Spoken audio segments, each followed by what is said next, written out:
بسم اللہ الرحمن الرحیم۔ آج کے درس کا عنوان ہے المہند علی المفند کا پس منظر، اور اس میں موجود 26 سوالات، ان کی وضاحت اور ان کے جوابات۔ المہند علی المفند یہ کتاب در حقیقت ان سوالات کے جوابات ہیں جو عرب کے علماء نے پوچھے تھے، اور ان سوالات کی تعداد 26 ہے، اور ان 26 سوالات کے جوابات دیے تھے علامہ خلیل احمد سہارنپوری صاحب رحمۃ اللہ علیہ، متوفی 1346 ہجری میں۔ اور یہ کتاب در حقیقت جواب ہے حسام الحرمین کا، احمد رضا خان بریلوی، متوفی 1340 ہجری۔ جس وقت یہ حج کے لیے بیت اللہ گئے تو وہاں پر جا کر انہوں نے 1324 ہجری میں اکابر علماء دیوبند کی عبارات میں خلط مل کر کے اور بعض عبارات کو بعض کے ساتھ جوڑ کر اپنی عربی کے اندر انہوں نے اس کو نقل کر کے عرب کے علماء سے اس پر فتویٰ لیا۔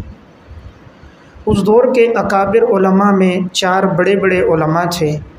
نمبر 1 علامہ قاسم نانوتوی رحمۃ اللہ علیہ، متوفی 1297 ہجری، ان کی کتاب تحذیر الناس۔ نمبر 2 علامہ خلیل احمد سہارنپوری رحمۃ اللہ علیہ، متوفی 1346 ہجری، ان کی کتاب براہین قاطعہ۔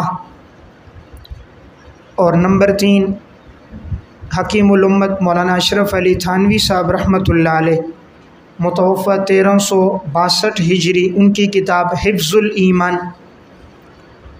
اور نمبر 4 علامہ رشید احمد گنگوہی رحمۃ اللہ علیہ، متوفی 1323 ہجری، اور ان کی کتاب فتاوی رشیدیہ۔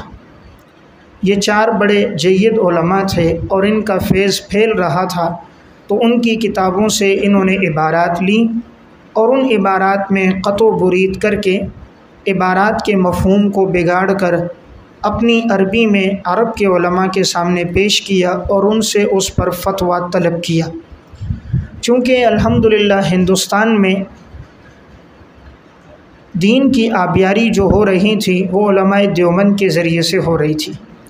ہندوستان میں جو دین پہنچا ہے اور دین کو جو آگے بڑھایا ہے زیادہ، وہ تو حضرت مجدد الفسانی رحمۃ اللہ علیہ، متوفی 1034 ہجری۔ حضرت جب ہندوستان میں تھے تو اس دور کے بڑے فتنوں کے خلاف حضرت مجدد رحمہ اللہ کھڑے ہوئے، یہاں تک کہ اکبر بادشاہ کے دور میں تو دین کا نقشہ تبدیل ہو گیا تھا۔ ان کے سامنے سنتوں کو قائم رکھنا، ہر قسم کے ظلم و ستم کو برداشت کرنا، یہ حضرت مجدد کا کارنامہ تھا۔ اسی لیے دوسری 1000 صدی کا انہیں مجدد کہا جاتا ہے۔ ان کے بعد تھے حضرت شیخ عبدالحق محدث دہلوی رحمہ اللہ، متوفی 1052 ہجری، جنہوں نے مشکات المصابیح کی فارسی زبان میں اشعۃ اللمعات اور عربی میں اللمعات لکھی تھی، اور اس کے ذریعے بھی انہوں نے حدیث کی بڑی خدمت کی اور دین کے علم کو انہوں نے آگے پھیلایا تھا۔ اور ان کے بعد حضرت شاہ ولی اللہ محدث دہلوی رحمہ اللہ، متوفی 1176 ہجری۔ حضرت شاہ ولی اللہ اور ان کے 4 صاحبزادے شاہ عبدالعزیز، شاہ عبدالقادر، شاہ رفیع الدین اور شاہ عبدالغنی، ان کے ذریعے سے ہندوستان میں الحمدللہ دین پھیلا۔ اور پھر اس کے بعد جب شاہ عبدالعزیز نے انگریز کے خلاف جہاد کا فتویٰ دیا اور پھر اس فتوے کو باقاعدہ جس نے عمل کر کے آگے بڑھایا، وہ حضرت سید احمد شہید رحمۃ اللہ علیہ اور شاہ اسماعیل شہید رحمہ اللہ، جو حضرت شاہ عبدالعزیز کے بھتیجے تھے، حضرت شاہ عبدالغنی کے بیٹے ہیں اور شاہ عبدالعزیز رحمہ اللہ کے بھتیجے ہیں۔ پھر ان دونوں نے اس جہاد کے علم کو بلند کیا، جہاد کرتے کرتے یہ بالاکوٹ تک پھر پہنچے، اور 1246 ہجری میں ان کی شہادت ہوئی، حضرت شاہ اسماعیل شہید کی اور سید احمد شہید کی 1200۔ ابھی جب میں سفر میں گیا تھا تو حضرت شاہ اسماعیل شہید رحمہ اللہ کی قبر پر بھی حاضری دی بالاکوٹ میں۔ تو اب کہاں ہندوستان کہاں بالاکوٹ، کتنے دور کا انہوں نے سفر طے کیا ہے، اور وہ بھی کوئی آرام دہ گاڑیاں نہیں تھیں، بلکہ ان سواریوں پر وہ لوگ سفر کر کے اور سخت گرمی میں اور سنگلاخ راستوں میں، وادیوں میں، اور کوئی پیار اور محبت اور شادیوں اور الفت کے سفر نہیں، جہاد کے سفر میں مشقتیں برداشت کرتے ہوئے یہاں تک پہنچے۔ تو بہرحال یہ جہاد کا علم جو انہوں نے بلند کیا، اس کے بعد جب 1857 کی جنگ آزادی تھی، اس میں علماء دیوبند کا بڑا کردار تھا، اور علماء دیوبند نے اس میں بڑی شرکت کی۔ اس وقت انگریز نے ایک کام یہ کیا تھا کہ غلام احمد قادیانی کو پیدا کیا، اور اس نے نبوت کا دعویٰ کر کے مسلمانوں میں انتشار لایا۔ دوسری طرف جناب احمد رضا خان بریلوی تھے کہ جنہوں نے رسم و رواج کو زیادہ اس کی طرف ترغیب دے کر لوگوں کو رسم و رواج میں لگا دیا، اور جو جہاد جو مقصود تھا اس سے ہٹایا۔ تیسری طرف غیر مقلدیت کا فتنہ، جنہوں نے فروعی مسائل کو لے کر امت کو ان مسائل میں ڈالا، رفع دین، آمین بالجہر، ان میں الجھا کر جو کفر کے خلاف طاقت تھی اس کو کمزور کر دیا۔ اب اس پس منظر میں جب علماء دیوبند کے الحمدللہ دعوت پھیلتی جا رہی تھی، بڑھتی جا رہی تھی، تو احمد رضا خان نے کہ ان کے دلوں میں، لوگوں کے دلوں میں جو ان کی محبت ہے اس کو کیسے کم کیا جائے، تو اس نے اس کے لیے یہ حربہ استعمال کیا کہ حرمین کی محبت ہر انسان کے دل میں، مکہ اور مدینہ سے محبت ہر مسلمان کے دل میں، اور وہاں کے علماء سے انسان کو فطرتی طور پر عقیدت زیادہ ہے، اس لیے انہوں نے ان کی عبارات لے کر اور اپنی گلابی عربی میں اس کو نقل کر کے جب وہاں کے علماء کے پاس گئے اور ان سے یہ فتویٰ لیا، تو عرب کے علماء تو اردو جانتے نہیں تھے، ان کے سامنے جو عربی تھی انہوں نے اس کے مطابق جواب دینا تھا۔ ویسے بھی مفتی جو جواب دیتا ہے وہ سوال کے مطابق، وہ واقعے کی پوری تحقیق نہیں کرتا کہ حقیقت میں کیا ہے، انہیں ہندوستان کے ان حالات کا پتہ نہیں تھا، اس لیے انہوں نے فتویٰ دیا اگر واقعی یہی نظریات ہیں، جیسے کہ انشاءاللہ آگے بات آئے گی، حضرت نانوتوی کی عبارت کی، حضرت تھانوی صاحب کی عبارت کی بات آگے آئے گی، تو انہوں نے جواب دیا اگر واقعی یہی ان لوگوں کے عقائد ہوں تو ایسے آدمی دین سے خارج ہے۔ اب انہوں نے ان علماء کا فتویٰ لے کر اسے نام دے دیا حسام الحرمین، حرمین کی برہنہ تلوار، اور اس فتوے کو لے کر یہ ہندوستان واپس آئے۔ احمد رضا خان بریلوی 1324 میں گئے تھے، اور وہاں کے علماء سے یہ فتویٰ لے کر جب دوبارہ ہندوستان آئے تو انہوں نے اس فتوے کا ترجمہ کر کے اس کو عوام میں پھیلا دیا۔ اب جب عوام میں وہ فتویٰ پھیل گیا تو عوام نے دیکھا کہ بھئی حرمین کے علماء نے یہ فتویٰ دیا ہے اور ان کی تکفیر کی ہے، تو عوام تو حقیقت تک نہیں پہنچتے، وہ سمجھے واقعی ان کے نظریات کفریہ نظریات ہیں، غلط نظریات ہیں، اور اس طرح پورے ہندوستان میں ایک پروپیگنڈا ہو گیا، اور جو مضبوط دعوت چل رہی تھی دین کی وہ کمزور ہو گئی۔ اب ضرورت تھی اس امر کی کہ عرب کے علماء کو اصل بات کی نشاندہی کی جائے کہ یہ اکابر کے عقائد نہیں ہیں۔ تو اس وقت شیخ العرب والعجم حضرت مولانا حسین احمد مدنی رحمۃ اللہ علیہ متوفہ 1377 ہجری، حضرت اس وقت مدینہ میں موجود تھے۔ اللہ رب العزت نے حضرت مدنی صاحب رحمۃ اللہ علیہ کو یہ ایک مقام دیا کہ انہوں نے 18 سال مسجد نبوی میں درس دیا، تو اس وقت وہ وہاں کے حرمین کے علماء سے ملے اور ان سے کہا کہ ہمارے اکابر کے یہ نظریات نہیں ہیں، جو بات یہ کہی گئی ہے انہوں نے جھوٹ بولا ہے، ہمارے اکابر ان نظریات کے حامل نہیں، وہ تو خود ان نظریات والوں کی تکفیر کرتے ہیں۔ تو جب انہوں نے یہ وضاحت کر دی تو انہوں نے کہا ہم سوال لکھ کر بھیجتے ہیں اور تم اپنے علماء سے ان کے جوابات لو، اگر وہ سوال کے مطابق جوابات ہوں گے تو ہم اپنے فتوے سے رجوع کر دیں۔ تو انہوں نے اس وقت 26 سوالات کیے۔ اب یہ سوالات تمام عقائد کے بارے میں نہیں تھے، یہ سوالات اسی پس منظر میں تھے جو باتیں کہی تھیں احمد رضا خان، انہی کے مطابق انہوں نے کیے، اور جو باتیں اس وقت رائج تھیں اس کے مطابق انہوں نے 26 سوالات کیے۔ پھر حضرت نے یہ سوالات دیوبند بھیجے، تو اس وقت بڑے محدث تھے علامہ خلیل احمد سہارنپوری رحمۃ اللہ علیہ، تو حضرت نے پھر ان 26 سوالات کے جوابات دیے، اور عربی زبان میں تو اس کا نام رکھا گیا المہند علی المفند۔ المہند علی المفند کا معنی وہ ہندوستانی تلوار ہے جو جھوٹ بولنے والے کی گردن پر ہے۔ اس نے کہا تھا نا حرمین کی برہنہ تلوار، تو جواب ہوا، یہ جواب ترکی بترکی، جیسے اس نے کتاب کا نام رکھا تو اسی طرح یہاں بھی کتاب کا نام تھا کہ یہ ایک برہنہ تلوار ہے جو ایک جھوٹ بولنے والے مفتری آدمی کی گردن پر ہے۔ اس کتاب کا ایک نام یہ ہے، دوسرا نام ہے التصدیقات لدفع التلبیسات، التصدیقات لدفع التلبیسات، کہ اس میں تلبیسات کو دور کیا گیا ہے اور علماء کی اس میں تصدیقات ہیں۔ جب حضرت نے یہ 26 سوالات کے جوابات دیے، اس دور کے جتنے اکابر علماء تھے ان سب نے ان پر دستخط کیے کہ یہی ہمارے نظریات ہیں۔ بڑے بڑے جلیل القدر جتنے علماء تھے ان کے دستخط ہونے کے بعد اب جب یہ جوابات حضرت مدنی صاحب رحمۃ اللہ علیہ کو وہاں پہنچے تو انہوں نے عرب کے علماء کو دکھایا، تو انہوں نے پھر اپنے فتوے سے رجوع کر دیا اور پھر انہوں نے باقاعدہ اس کے خلاف بھی کتابیں لکھی۔ کہا ہم سے جو فتویٰ لیا گیا، ایک شخص آیا تھا ہندوستان سے، اس نے جھوٹ بولا اور اس کے ذریعے سے امت میں دھوکہ ہوا، فساد ہوا، اور ہم نے یہ فتویٰ دیا اور ہم اپنی بات سے رجوع کر رہے ہیں۔ اس وقت انہوں نے کون سی کتابیں لکھی؟ ایک رسالہ لکھا، اس کا نام تھا غایۃ المعمول، غایۃ المعمول، اور ایک رسالہ اس وقت عرب کے علماء نے لکھا، اس کا نام تھا تثقیف الکلام، تثقیف الکلام، اور اسی طرح ایک لکھا رجوع المذنبین علی رؤوس الشیاطین، رجوع المذنبین علی رؤوس الشیاطین۔ تو گویا عرب کے علماء نے رجوع کیا اور اس کے بعد پھر حضرت مدنی صاحب رحمۃ اللہ علیہ نے عرب کے علماء سے دستخط لیے، پھر صرف اسی پر اکتفا نہیں کیا بلکہ مکہ مکرمہ، مدینہ منورہ، مصر، طرابلس، دمشق، بخارا، الجزائر اور تونس کے علماء سے بھی دستخط لیے۔ تو یہ لگ بھگ تقریباً 46 علماء کے اس پر دستخط ہو گئے۔ تو گویا اس دور کے جتنے بڑے علاقے تھے اور وہاں کے نامور علماء تھے انہوں نے بھی دستخط کیے کہ یہ جو عقائد اس میں ہیں یہ اہل سنت والجماعت کے عقائد ہیں۔ تو گویا یہ جو کتاب لکھی گئی وہ اس پس منظر میں لکھی گئی۔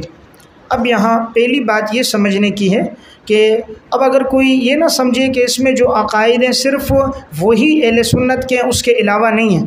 اہل سنت والجماعت کے عقائد تو ابتدا سے چلے آ رہے ہیں، جیسے میں نے آپ کو تفصیلاً بتا دیا، ابتدائی صدی سے لے کر آج تک جو اہل سنت کے وہی نظریات ہیں۔ یہ مطلب نہیں کہ جو اس کتاب میں نہیں تو وہ ہمارا نظریہ نہیں، ہمارے عقائد وہی ہیں جو اہل سنت والجماعت اشاعرہ ماتریدیہ کے۔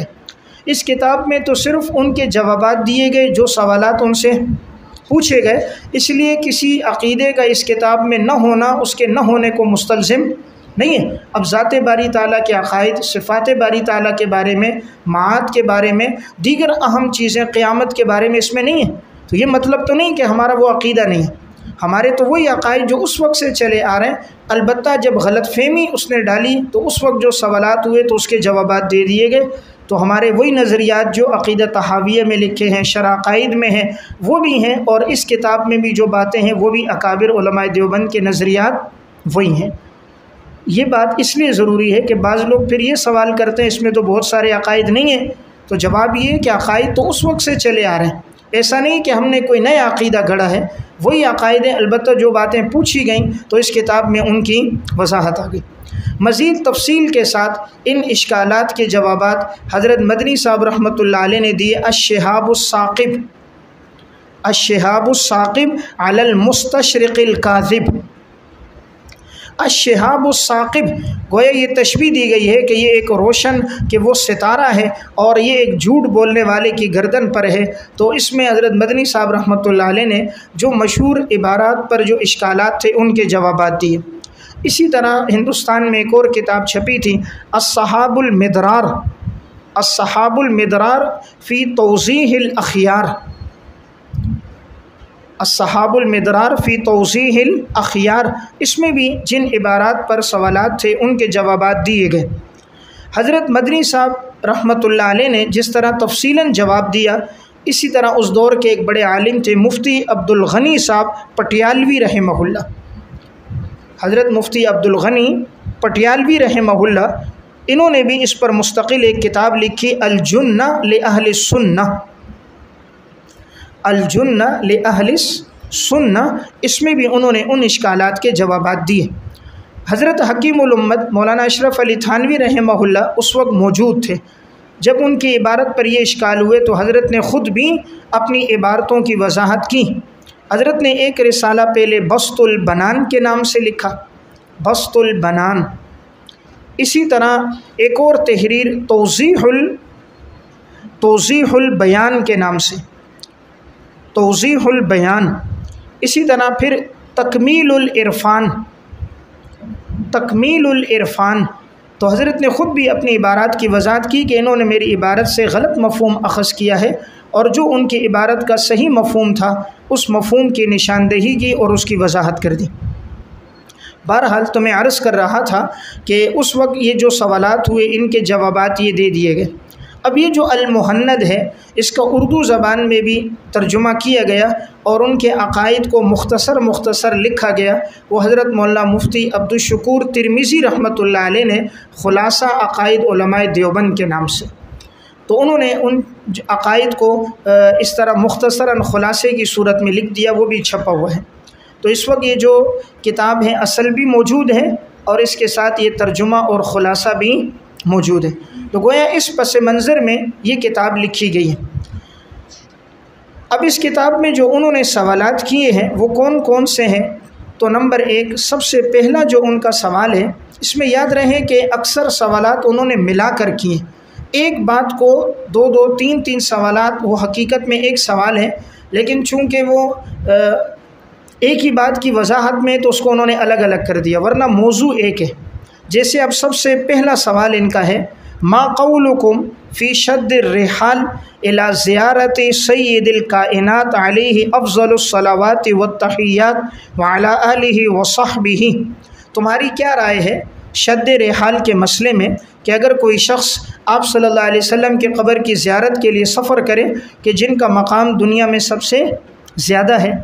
اب اس کے ساتھ دوسرا سوال ملایا، ای الامرین احب الیکم، تمہارے ہاں پسندیدہ کون سی چیز ہے، وافضل لدی اکابرکم للزائر، اور تمہارے اکابر کے ہاں افضل چیز کیا ہے، هل ینوی وقت الارتحال للزیارت زیارتہ او ینوی المسجد ایضا، کہ زیارت کرنے والا صرف آپ صلی اللہ علیہ وسلم کے روضے کی نیت سے سفر کریں یا ساتھ مسجد نبوی کی بھی نیت کریں۔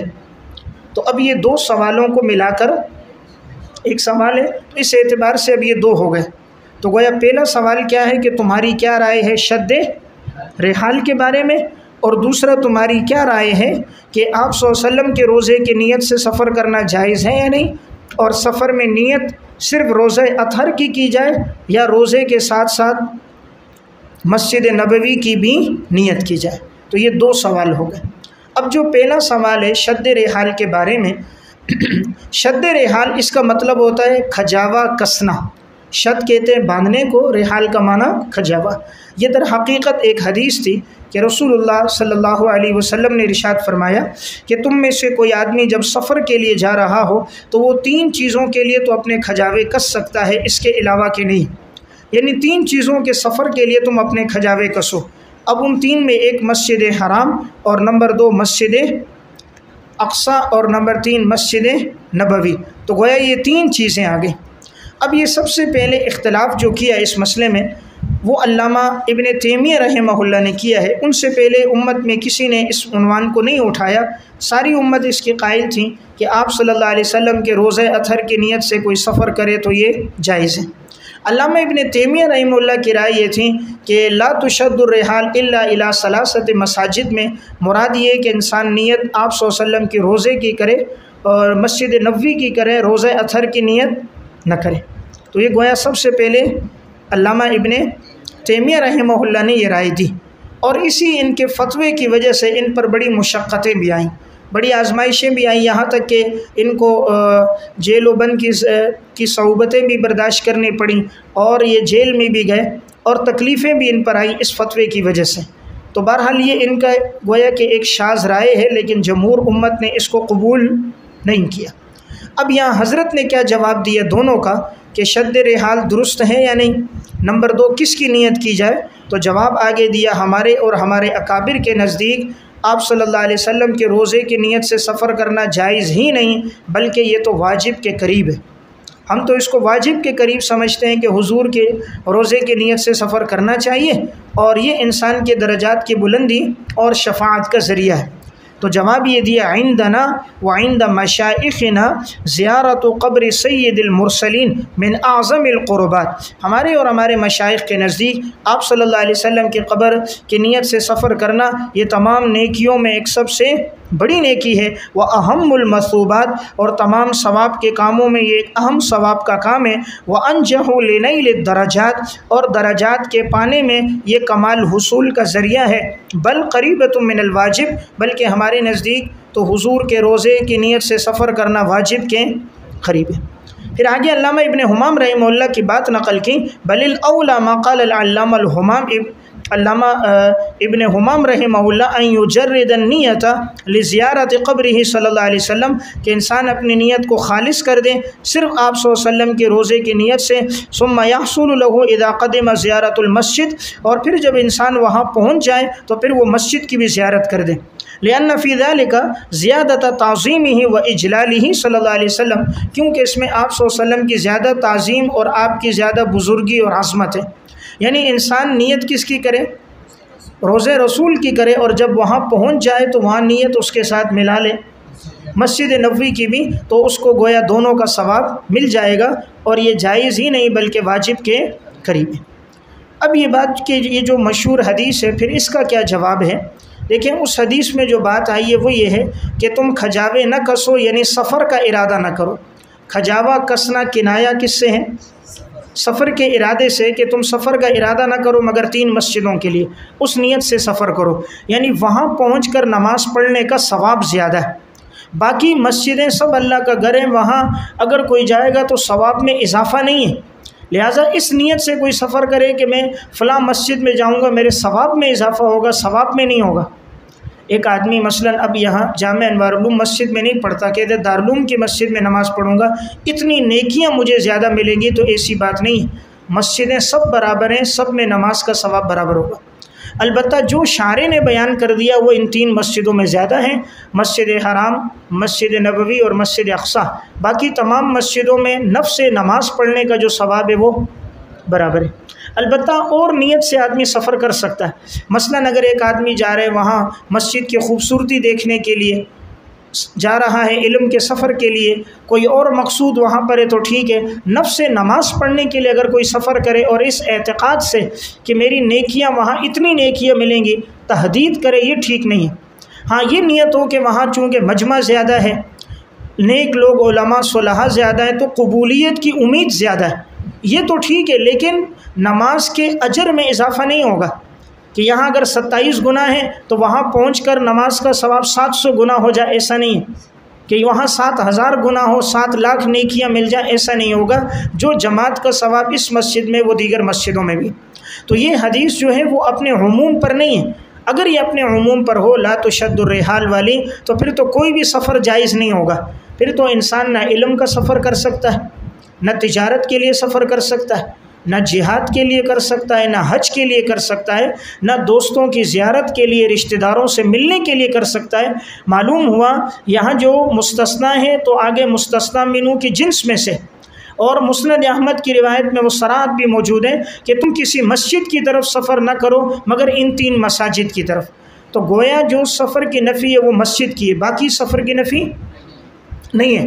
تو لہٰذا مستثنیٰ منہ کی جنس میں سے کہ مساجد کی طرف اگر سفر کرنا ہے نیکیوں میں اضافے میں تو وہ یہ 3 مسجد ہیں، باقی اگر کوئی اور سفر کرنا چاہے تو اس کی ممانعت نہیں۔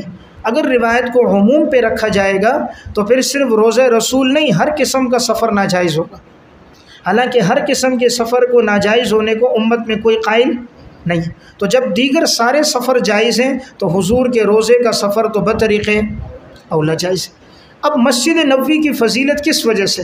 وہ اس وجہ سے کہ آپ صلی اللہ علیہ وسلم نے بنیاد رکھی، آپ صلی اللہ علیہ وسلم نے وہاں نمازیں ادا کیں، تو جب حضور کی وجہ سے وہاں فضیلت ہے تو خود حضور کے روزے کی فضیلت تو بطریق اولا ہوگی۔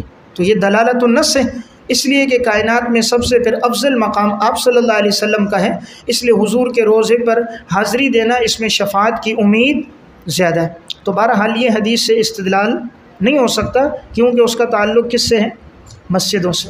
جب علامہ ابن تیمیہ رحمہ اللہ نے یہ فتویٰ دیا، اس دور کے بڑے جید عالم تھے علامہ تاج الدین سبکی رحمہ اللہ، علامہ تقی الدین سبکی کے والد ہیں، انہوں نے ان کے رد پر ایک کتاب لکھی تھی اور اس کے اندر انہوں نے تمام ان دلائل کو تفصیل کے ساتھ لکھ لیا کہ حضور کے روزے کی نیت سے سفر جائز ہے، اور روایات اور آثار بھی لکھیں۔ اس کا نام ہے شفاء السقام فی زیارت خیر الانام، شفاء السقام فی زیارت خیر الانام، بیماروں کے لیے شفا ہے مخلوق میں بہترین انسان کی قبر کی زیارت میں۔